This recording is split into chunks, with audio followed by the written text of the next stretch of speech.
Anyway, thanks for having me. The Tip of the Mitt Watershed Council is just celebrating our 40th anniversary, and we were formed by a group of researchers and professors at the University of Michigan Biological Station, which is on Douglas Lake in northern Michigan. And those researchers were doing water quality monitoring. If you look at a map of Michigan, the tip of the Mitt, you'll see this string of incredible inland lakes that are all glacial formed lakes. They have very similar water quality histories and glacial histories. And the biological station is situated on one of those lakes right in the center of Sheboygan County. So those researchers were traveling around, and they were doing water quality monitoring and outreach to residents. This was in the 70s, and they had federal dollars to do that. Then when those federal dollars ran out, they decided that they wanted to continue that kind of work, and they formed Tip of the Mitt Watershed Council as a science-based organization working to protect northern Michigan's water resources. We also do quite a bit of policy and advocacy work. Our program has changed over the course of that 40 years, but we still have that significant tie back to it being scientific.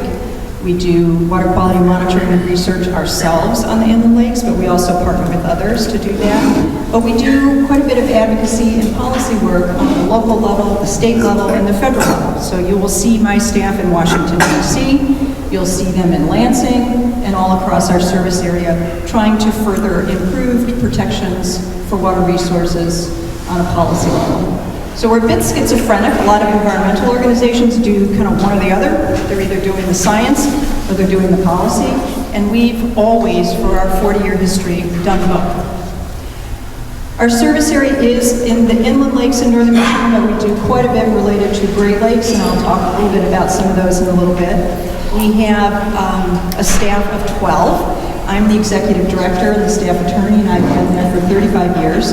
And coming upon my retirement pretty soon, I'm trying to get this, what's happened with a lot of the early nonprofits that were all formed in the 1970s is those of us who are the founders are retiring, and a whole new generation of folks are coming into this kind of work, and it's really, I find it exciting to see. I love it when somebody, my kids' ages are leading these organizations. So that's really what's happening at the Watershed Council currently.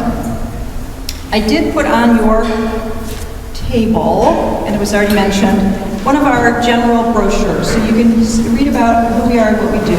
There are organizations similar to this around the Great Lakes, but because of our unique origins at the biological station, organizations are a bit different. But anyway, take this if you'd like. You don't have to take any of the paper I put on the table.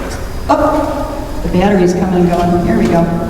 You don't have to take any of the paper I put on the table. That's for you to look at. If you want it, take it. If not, just leave it. We'll pick it up later. But so this is one of the pieces of paper I put out there, is our general organizational brochure. And then the other thing, I did mention our 40th. This piece here is really a fun little timeline of the kind of activities and work that we've done over 40 years, and this is truly just a fraction of it. But you can take this with you if you'd like to see the kind of things we've been doing, and also when you go back home, you can try to see if there's an organization doing something like that where you're at. All right. So when I first talked to Laura, I said, well, what do you want me to talk about? And she said, what we wish voters would pay attention to. Well, there's a lot of things voters should pay attention to, not the least of which, of course, is the water quality and the waters that you're voting through. But I thought I would stick to some of those voting issues, specifically clean voting. But I do have some other topics that you might be interested in, and I'm happy to answer questions as well on water quality topics that might strike you. But we'll start with voting, and then I'm going to talk a little bit about some other policy things that impact you, and then we can talk about some of the other issues like oil and gas and ballast water and some of those other things that in your other lives as non-voters you might have an interest in. All right, so let's start. Michigan has a new law, and in your bag, your packet that you got yesterday, or do they have those already? You had this little thing called the voter bundle, and it's a piece that the Watershed Council has been passing out for a number of years to voters. It has not only this new voting law, which I'll mention in a second, it also has a brochure on clean voting, which is here, and a little bilge pad for, just as a a tool to encourage voters to just wipe up any spills as you're fueling, etc. Obviously, it's a very small launch pad. This is not for a big spill, but it's a fun thing for voters to see and package together with the informational materials. So those are in your packet, but the pieces in the packet I wanted to mention is the new boating law in Michigan, 2019. Michigan is the only Great Lakes state that has this law, but these laws are going to start to become more prevalent for boaters across the country.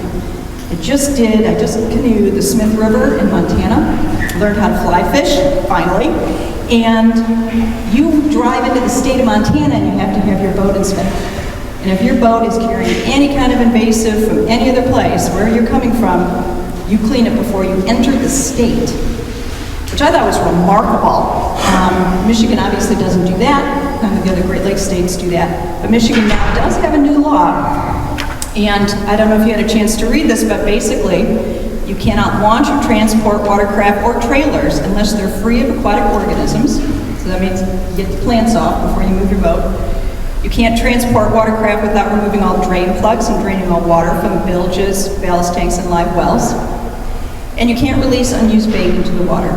You will get a ticket if you do these things, and a conservation officer or a marine sheriff or a regular sheriff sees you doing it. So at boat launches now in Michigan, there's quite an outreach effort with conservation officers and others standing there watching you inspect your boat before you move it in and out of these inland lakes. It's intended to prevent the spread of invasive plants and animals, which has been had a huge impact on our inland lakes, but also the Great Lakes.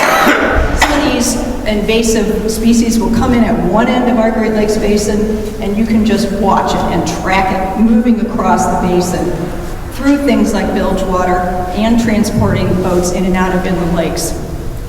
So this law in Michigan is intended to prevent that from happening, and I'm sure most of you aren't putting your boats on trailers.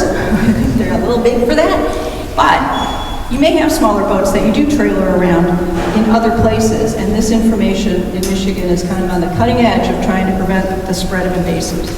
So I thought I'd point that out.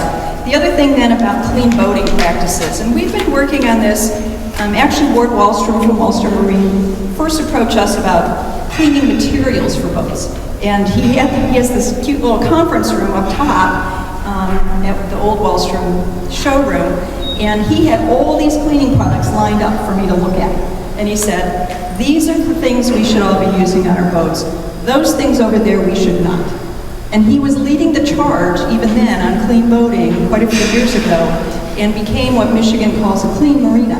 He was the first up here in northern Michigan, and they had to meet certain standards related to their stormwater and cleaning products to be a clean marina. Irish Boat Shop followed soon thereafter, the City Marina followed, Petoskey Marina, and Bay Harbor. So every single public marina on Little Traverse Bay here in northern Michigan is considered a clean marina. That means they're following certain standards for their practices in their marina. So we started thinking about that too. What can we do to take information to boaters about cleaning products, about maintenance practices, about trash, plastics, recycling, and we prepared this brochure, and it's also in your boater bundle. It also has the same information on invasive species, because a lot of this really is trying to protect the resources from further changes from invasive species. But boat maintenance, bilge water, fueling practices, what you're cleaning your boat with, these all keeping a positive impacts by doing certain things and certain practices. So I'm not going to go over them, but please read this over and see, if any of this strikes you and that you'd be interested in trying these things as a boater. You may already do all of that. All right, so let's talk a little bit about invasives specifically. On your table, you have these fun little cards, which I can't hold the mic and open at the same time. These are for boaters to take on your boat, but they're primarily relevant here in northern Michigan, related to identifying and then helping us monitor where invasive things are, where the invasive plants and animals are. And this is something, if you have, like I said, from wherever you've voted from, you can take that back and show folks this is the kind of thing that outreach to voters may result in some positive changes in terms of trying to prevent the spread of invasive species. So why are invasive species a problem? I mean, you all are on the water, you see the changes, you know that sometimes it appears that the invasives are doing a good thing. So when zebra mussels and quagga mussels first hit the Great Lakes through ballast water in the 80s, the late 1980s, they started to, quote, clean the water. So they are filter feeders. They filter an incredible amount of water a day. And they're taking out all the algae in the bottom of the food chain. So what ends up happening over time, of course, is then there's no food for the little bit bigger species, and then there's no food for the little fish, and then there's no food for the big fish. And then the salmon crash. And then we all start to say, oh, what's going on in the Great Lakes? It looks cleaner, but then we start to see the top of the food chain falling out. The industry for salmon fishing, both commercial as well as recreational, then disappears, and we start to see economic impacts. What ends up happening, and we're seeing it right now, is those populations eventually eat themselves out of house and home. You won't find zebra mussels anymore in the Great Lakes. They're all gone because there's nothing left for them to eat. They've eaten it all. Quagga mussels, we call them their evil cousin. Quagga mussels actually came in around the same time as the zebra mussels, but they are hitting their peak now. And part of it is because they can be in colder water, deeper water, and they don't need a hard substrate to attach to. They can attach to sand or each other, which is always interesting to see. So now if you go out in the Great Lakes, and there are many, many organizations doing research on the impacts of zebra and quagga mussels, and they take down these sleds to pull up all of what they see down there. There are hundreds of square miles of plain sand bottom land completely covered in quagga mussels. I mean, it's remarkable if you Google those images from NOAA and some of the other organizations to see what it looks like in the bottom of Lake Michigan. All quagga mussels. So we're seeing now the impacts from quagga mussels, and we're trying to keep them out of our inland lakes pretty unsuccessfully. So one of the things that we look to, and this is sort of the long-term hopeful vision, is that they also will eat themselves out of house and home. And the lakes will start to balance themselves again. We'll start to see the bottom of the food chain come back, and we'll start to see the resurrection of some of the commercial fishing. What's been interesting, talking to some of the charter fishermen here in Harbor Springs, is while the salmon, you don't catch salmon very much when you go out in the Great Lakes anymore, you will catch lake trout. And that's because the lake trout are eating one of the invasive fish, the goby.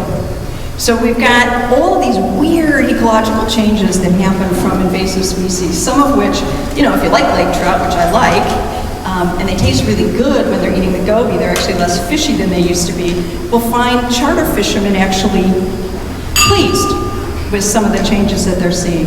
So it's a really interesting dynamic. We're finding the gobies might eat the quagga mussels, and the lake trout eat the gobies, and then we get to eat the lake trout. But long term, these are huge, huge shifts in the ecologies of these Great Lakes. And it comes from a single boat flying the international waters and not cleaning their ballast water before they come to the Great Lakes, dump it, and out comes all these little creatures. So ballast water is one of the policy connections I wanted to make for you related to invasive species. So the state of Michigan, completely surrounded by Great Lakes, has ballast water legislation, regulations that require boats to do certain things when they come into our waters. The federal government has similar but less stringent rules about boats coming internationally into our waters. Last December in Michigan, the legislature passed a law that said Michigan cannot have any regulations that are stricter than the federal government's. It's called no stricter than federal. And a lot of states are doing this. It's an effort really to sort of dumb down the regulatory processes that protect resources to sort of the least common denominator or federal standard.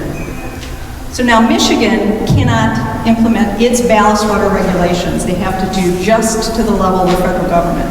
And there are people here in the state that are concerned about another zebra mussel or quagga mussel or something like that that would come in with these less stringent ballast water regulations that Michigan now has.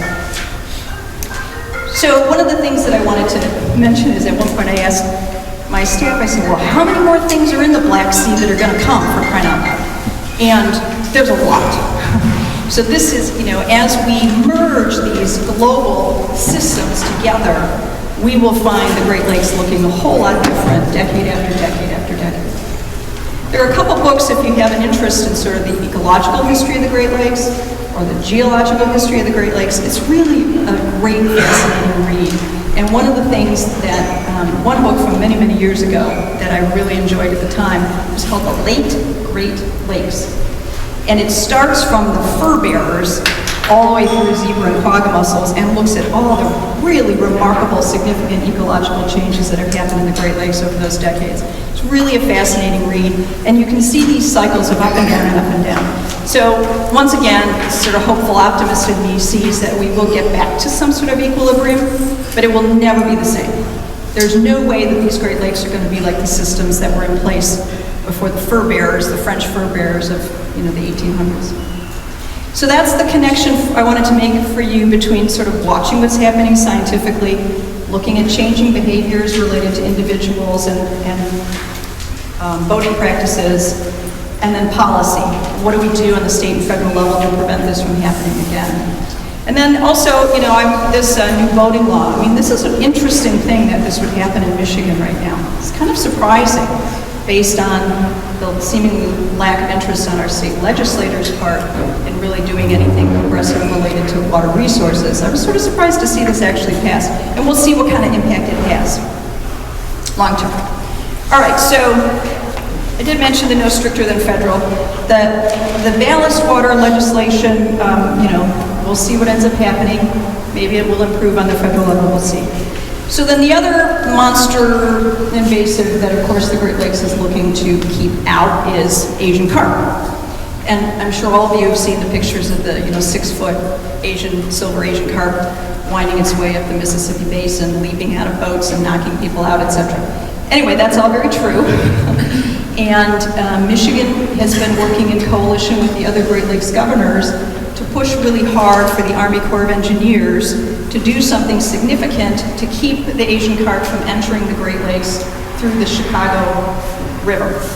And for those of you who don't know this history of the Great Lakes, the Chicago River used to flow into Lake Michigan.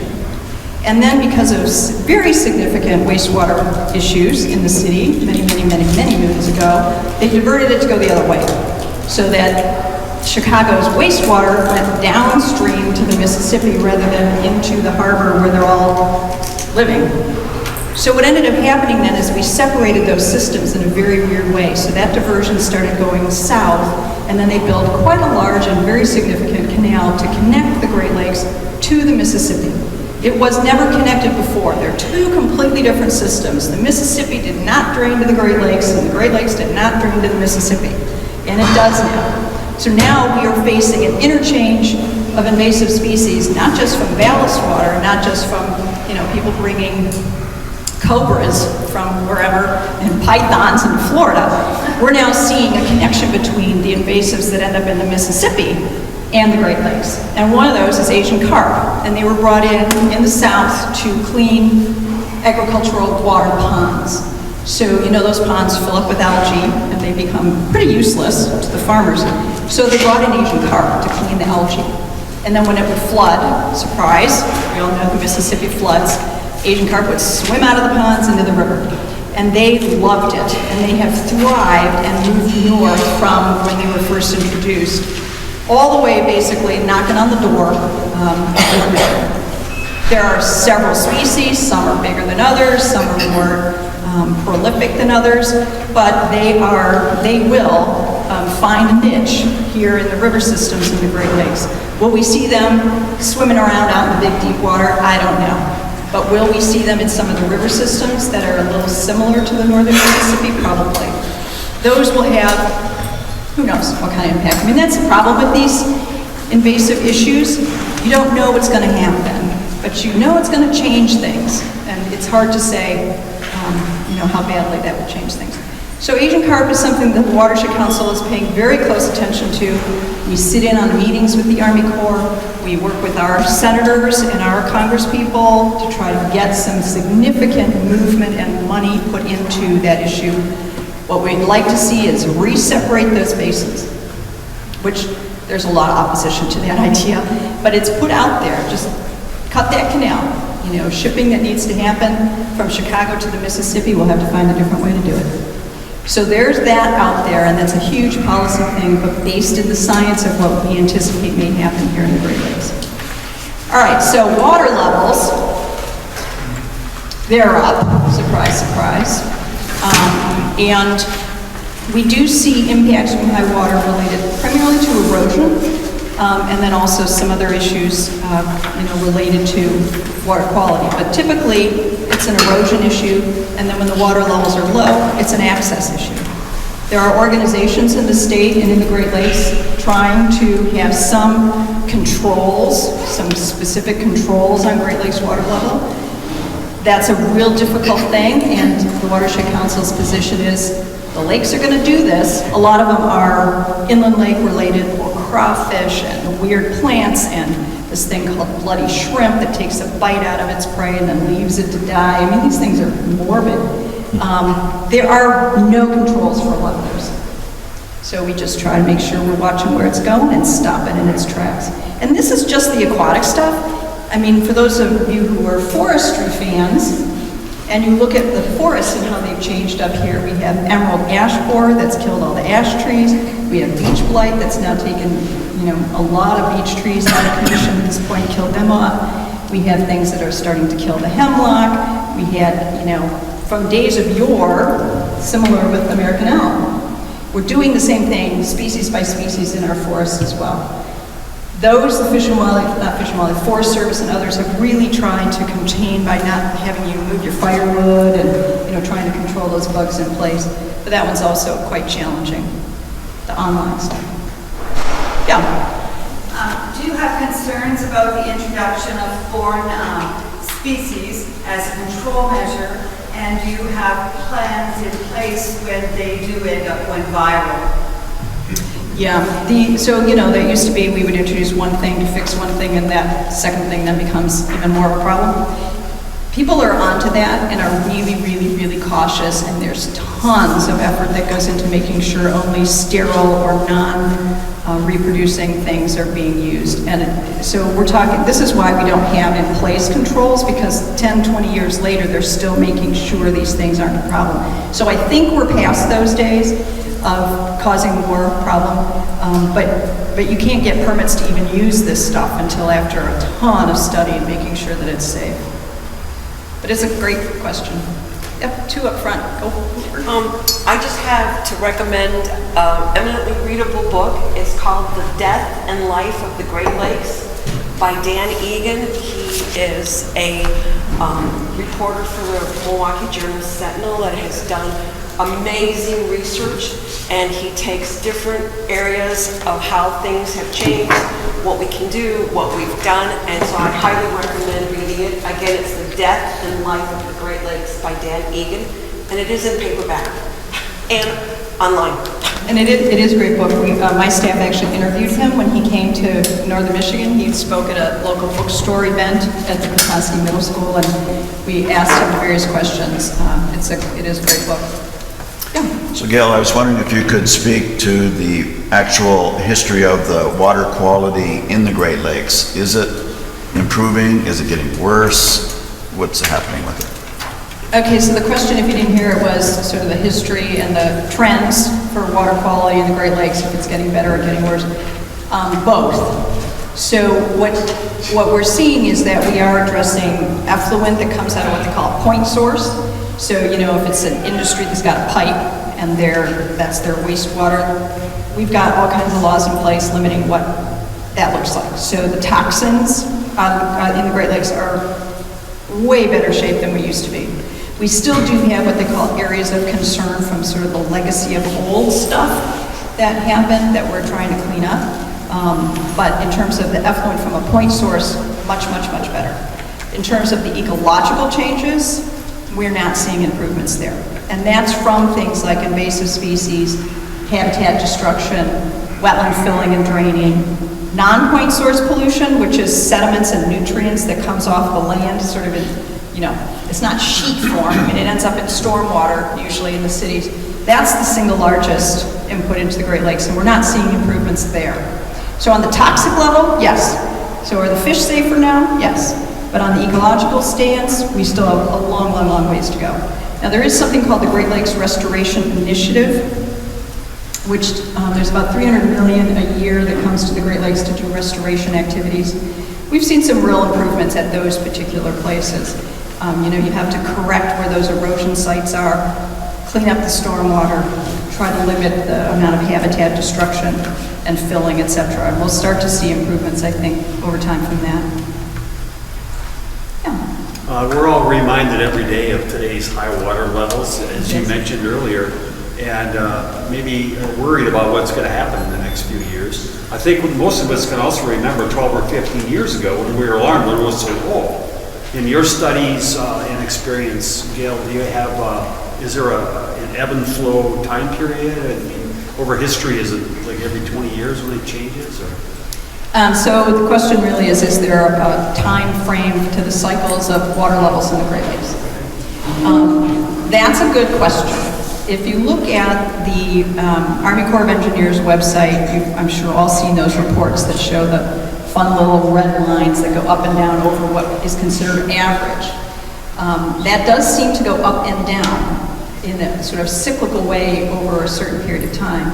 But things have changed dramatically in terms of our ice cover, precipitation, and so, from the climate scientists, what they're saying is, we don't know. It looks like we will continue to go up, because even though we won't have the ice cover, the Great Lakes region is expected to get more precipitation, more snow and rain, so that'll continue to have the Great Lakes go up. So there are those that say, yes, there is some sort of cycle, but all bets are off now, because we've got some significant climate changes that have happened already in the Great Lakes. The other piece of that, I have a staff member who said if you really look back over time, you'll see that there's almost a 100-year cycle. I used to have a friend when I first came to the Great Lakes from suburban Detroit say, oh, it's every 7 years, every 7 years. And I started looking at, no, it's not. There is nothing that's happened on a 7-year cycle.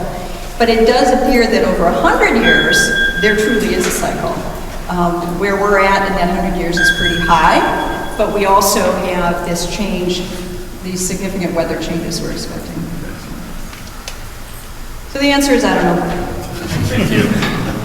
Yeah.